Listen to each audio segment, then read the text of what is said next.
Terima kasih Anda masih bersama dengan kami dalam Berita Bandung. Bagi Anda yang baru saja bergabung, kami hadirkan kembali 3 berita utama pada pagi hari ini. Sopir taksi online di Kota Bogor diduga tega mencabuli penumpangnya.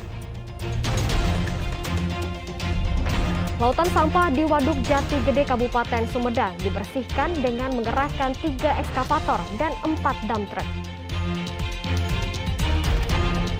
Pelajar sekolah dasar usia 6 hingga 11 tahun di Kota Banjar menerima vaksin COVID-19 dosis pertama.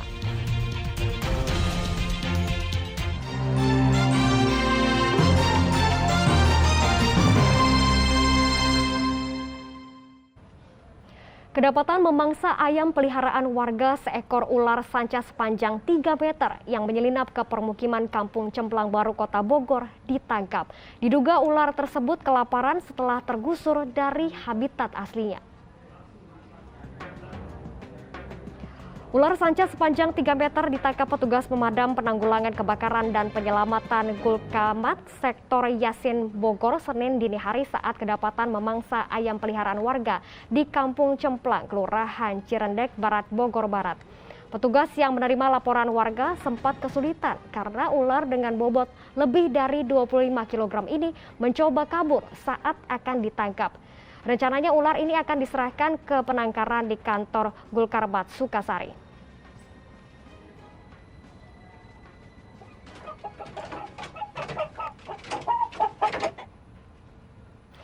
Satgas COVID-19 Kabupaten Bogor mulai memperketat jalur lalu lintas dengan pemberlakuan nomor kendaraan ganjil genap untuk menuju kawasan wisata Puncak. Tadi itu masih Terhitung mulai Senin malam 20 Desember 2021, Satgas COVID-19 memperketat pemeriksaan kendaraan wisatawan roda 2 dan roda 4 yang akan menuju kawasan wisata Puncak Bogor. Pemeriksaan mencakup nomor kendaraan ganjil genap, tes antigen, serta hasil vaksinasi yang berlaku hingga 2 Januari 2022. Kendaraan warga Bogor maupun dari luar Bogor tanpa kecuali diputar balik ke arah daerah asalnya jika tak memiliki dokumen yang sah tersebut. Sesuai dengan kebijakan dan sejalan dengan kebijakan yang dikeluarkan oleh Dirjen Hubdat, bahwasanya tanggal 20 atau hari ini merupakan coba hari pertama pelaksanaan ganjil genap dan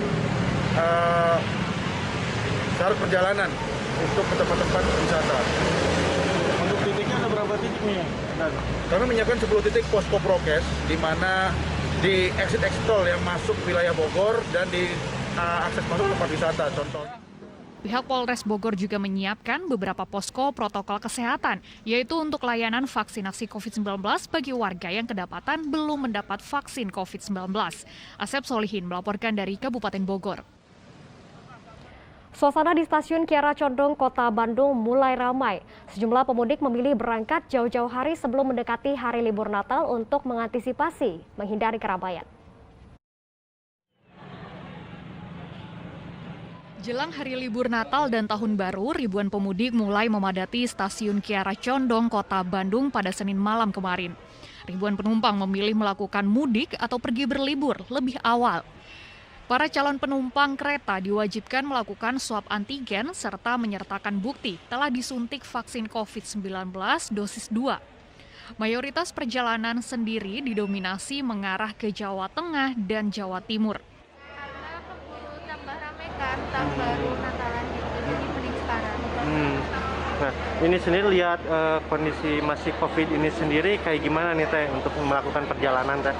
Sebenarnya takut sih, kemarin juga kan sempat ada berita tentang varian baru ya, jadi lebih hati-hati aja gitu. Sama tetap jaga protokol. Anak-anak liburan ke sekolah, terus si mama kangen, ya udah kenapa enggak kita ambil sama anak-anak gitu. Jadi anak-anak kan ke nenek, kalau saya ke mama. Oh. Dalam 4 hari terakhir, stasiun Kiara Condong memberangkatkan 4.200 penumpang dengan rata-rata penumpang setiap harinya berjumlah 1.500 penumpang yang mengarah ke Jawa Tengah dan Jawa Timur.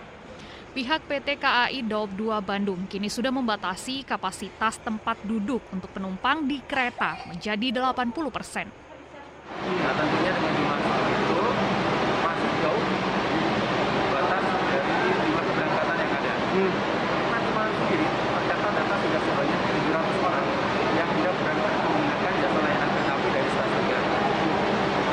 jurusannya sendiri kemana Pak Kus? Jadi jurusannya adalah ke arah Jawa Tengah dan Jawa Timur keseluruhannya. Diperkirakan puncak arus mudik Natal dan Tahun Baru akan terjadi pada tanggal 23 Desember mendatang. Muhammad Rizal melaporkan dari Kota Bandung.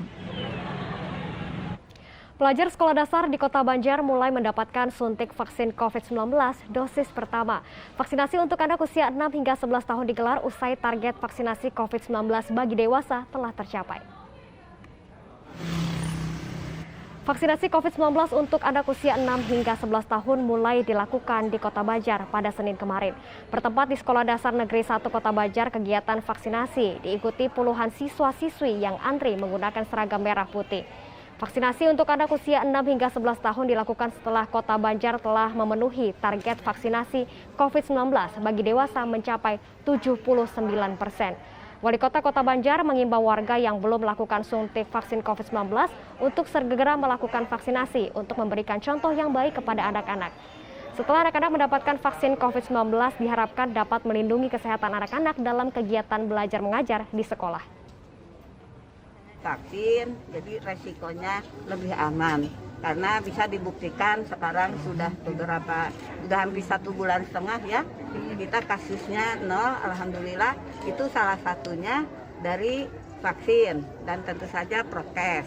Jadi tetap yang bisa kita lakukan ini adalah hanya dengan percepatan vaksin.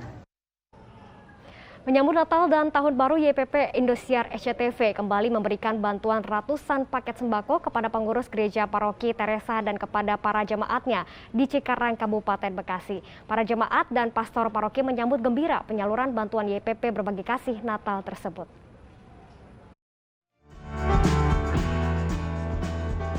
Para jemaat antusias menerima bantuan paket sembako dan sejumlah kebutuhan lainnya untuk menyambut Natal dan Tahun Baru.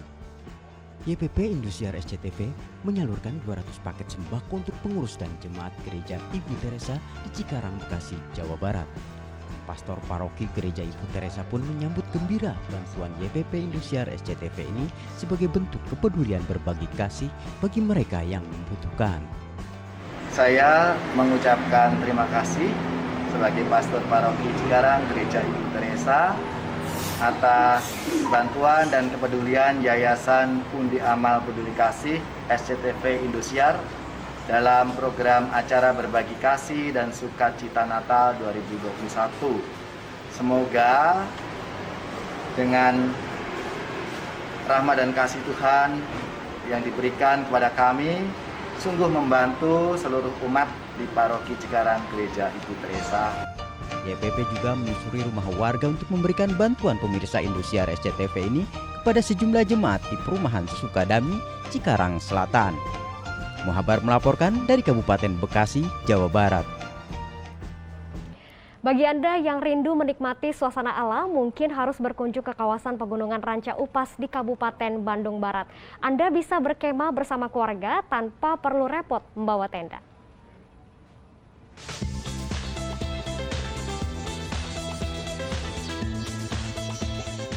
Kawasan wisata Ranca Upas di Ciwidey, Kabupaten Bandung Barat, Jawa Barat ini berada pada ketinggian 1.700 meter di atas permukaan laut.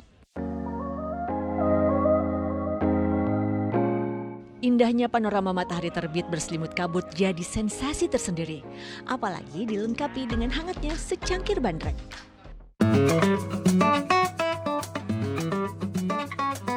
Di lahan seluas 100 hektar ini juga tersedia arena camping atau berkemah lengkap dengan api unggun. Tak perlu repot bawa tenda karena tersedia penyewaannya.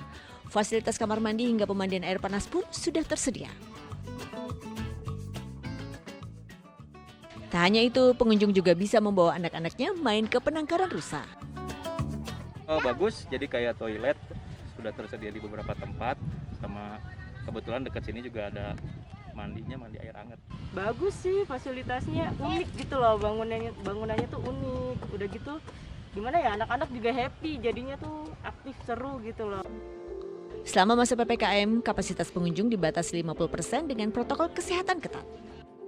Wisatawan yang mau ke Ranca Upas paling tidak harus bisa menunjukkan bukti vaksinasi tahap pertama dan jangan lupa juga untuk tetap taat kepada prokes kesehatan. Untuk menyewa tenda, pengunjung cukup membayar Rp11.000 hingga Rp20.000. Di sini juga tersedia penginapan eksklusif yang dibanderol Rp700.000 per malam. Muhammad Abbas melaporkan dari Kabupaten Bandung Barat, Jawa Barat. Dan informasi tadi mengakhiri jumpa kita pagi ini. Atas nama rekan yang bertugas, saya Janet Lee mengucapkan terima kasih atas kebersamaan Anda. Selamat pagi, selamat beraktivitas, dan sampai jumpa.